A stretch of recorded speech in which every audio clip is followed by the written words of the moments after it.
Good morning students. Last class में हमने क्या पढ़े थे कि जो डिवीजन है ताकि जो थैलोफाइटा है, ब्रायोफाइटा है, टेरिडोफाइटा है और फेनोरोगैम्स की जो डिवीजन है जिम्नोस्पर्म और एंजियोस्पर्म, ये हमने क्या किए थे, पढ़े थे। मैंने आपको एक्सप्लेन की थी, आपको समझ में आया होगा कि जिम्नोस्पर्म क्या है और एंजियोस्पर्म क्या है। नेक्स्ट हमारा टॉपिक बचा हुआ था, एक ही टॉपिक, वो क्या था, डाइकोटिलेडोनस एंड मोनोकोटिलेडोनस प्लांट्स।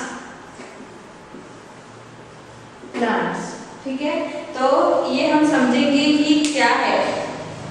अब देखिए आपके इसमें डिफरेंशिएट करके एक टेबल बनाया गया है, हम इन दोनों में डिफरेंस देखेंगे। डाई मीन्स आपको पता है क्या होता है, 2 और मोनो मीन्स 1। तो सबसे पहले हम डाई का देखते हैं, क्या है, स्टेम। आपकी इसमें क्या है, 2 कोटिलेडोन्स मीन्स 2 कोटिलेडोन्स होते हैं उसमें, जो डाइकोटिलेडोनस में आते हैं, और जो मोनोकोटिल मीन्स सिंगल मीन्स 1। देन उसका यानी ये सीड के बारे में था कि सीड कैसे रहता है, उसका किस टाइप से उसका किस टाइप से उसका बनावट होती है। तो नेक्स्ट है root, well develop primary root.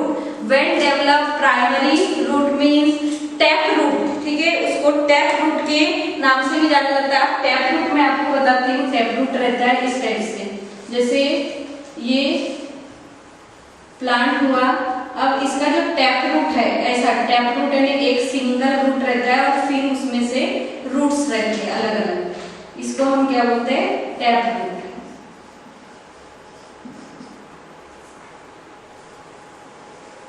ये प्लांट है और ये जो रूट है यानी एक मेन रूट होता है और उस रूट में से दूसरे रूट क्या होते हैं, बनते हैं, ऐसे रूट को टैप रूट बोला जाता है।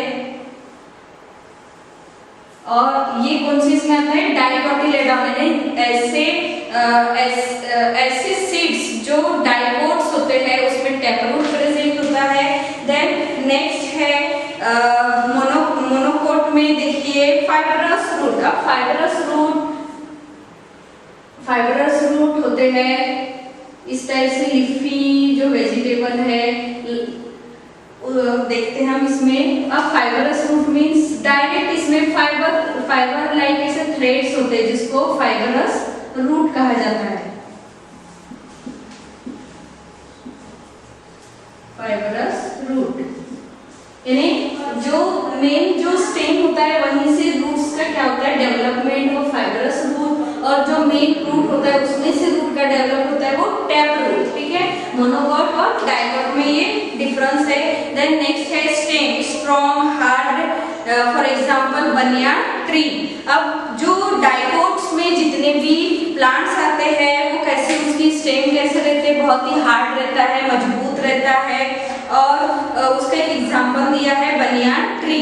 उसके बाद में मोनोकोट में देखो हॉलो यानी खोखला रहता है, यानी जो मोनोकोट के कुछ प्लांट्स ऐसे रहते हैं जिसकी स्टेम कैसे रहते हैं, खोखला रहते हैं। For example bamboo, false and for example banana, disc like, यानी जो बाम्बू का जो होता है वो फॉल्स यानी खोखला होता है, फिर उसमें एक लेयर होती है उसके नोड में, फिर एक लेयर होती है नोड में, आपने बास को देखे होंगे। ठीक है, उसके बाद में है बनाना, डिस्क लाइक, यानी जो बनाना का ट्री है वो भी आपने देखे होंगे, छोटा सा ट्री होता है, ज्यादा बड़ा नहीं होता, वो भी कैसे होते हैं, उसमें रेसे ऐसे डिस्क लाइक उसमें ये होते हैं, जो उसका वुड होता है स्टेम का वो उस टाइप से होता है। डिस्क लाइक मीन्स जब हम उसका टीएस लेंगे, ट्रांसवर्स सेक्शन, यानी ये जो स्टेम है उसका ट्रांसवर्स सेक्शन है, तो उसमें से डिस्क लाइक आपको दिखाई देगा उसका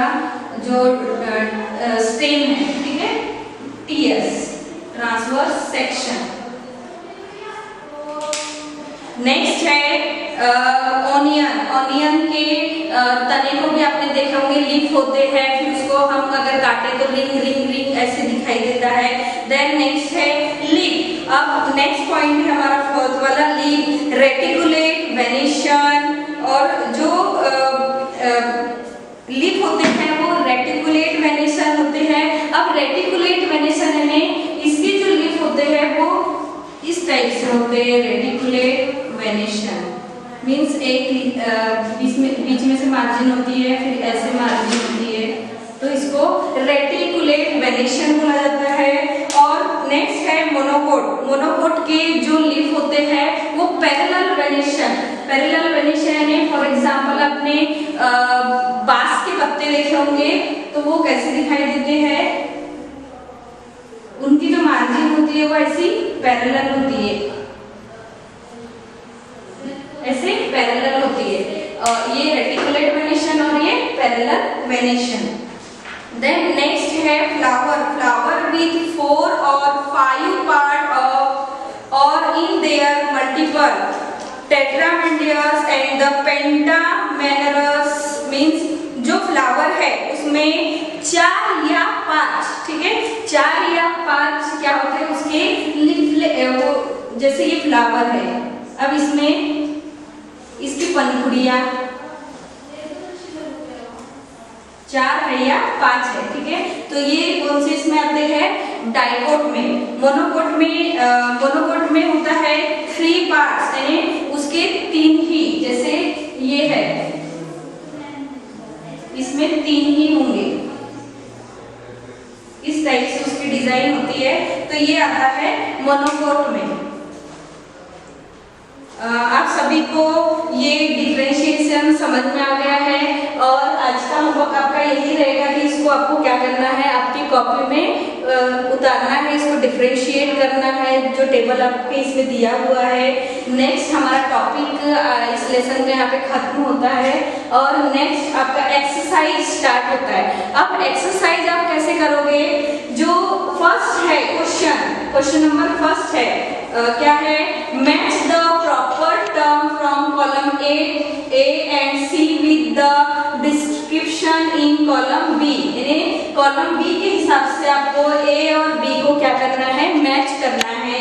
तो आप ये कर लोगे, मुझे पता है। सेकंड है आपका जो सेकंड क्वेश्चन है, complete the statement by filling the blank and explain those statement. अब आपके इस क्वेश्चन के नीचे ब्रैकेट में कुछ वर्ड्स दिए हुए हैं, angiosperm, gymnosperm, spore, bryophyta, Thallophyta, zygote, ठीक है। तो इसको पढ़ के आपको अगर पूरा लेसन समझ में आ गया तो आप इसको पूरा फिल कर सकते हो। और फिल करने के बाद में जो क्वेश्चन नंबर ए है और बी है ये आपको फिल करना है। उसके बाद में आता है क्वेश्चंस का सेशन। तो ये जो क्वेश्चन है ये सभी आपको सॉल्व करना है। और अब देखो मैंने आपको स्केच करने के लिए दी थी, स्केच करने के लिए मीन्स डायग्राम ड्रॉ करने के लिए। हाँ देखिए, मैं आपको बता रही थी कि नेक्स्ट सेशन है हमारा क्वेश्चन नंबर 3, ये सभी आपको क्वेश्चन नंबर 3 सॉल्व करना है। फोर्थ में जो क्वेश्चन नंबर है इसमें स्केच और उसका जो एक्सप्लेनेशन करना है, आपको ब्रीफ एक्सप्लेनेशन करना है, तो 2 ही करना है आपको, मार्टेंसी और फ्यूनेरिया का, बाकी इसको नहीं करना है आपको। और जो 5th है इसको कट कर दीजिए और जो 6th क्वेश्चन है इसको भी आपको करना है। तो अब क्वेश्चन आंसर करने के लिए आपको गाइड की मदद यानी डाइजेस्ट की मदद लेना पड़ेगा। तो आपको आपके पास अगर नवनीत का डाइजेस्ट है तो आप उसका इस्तेमाल करें या मार्केट से आप ले सकते हैं, क्योंकि इतना बता पाना संभव नहीं है क्लास में, हमारे ऑनलाइन क्लास में। तो आप अब गाइड का इस्तेमाल कीजिए और उससे क्वेश्चन आंसर लिखिए।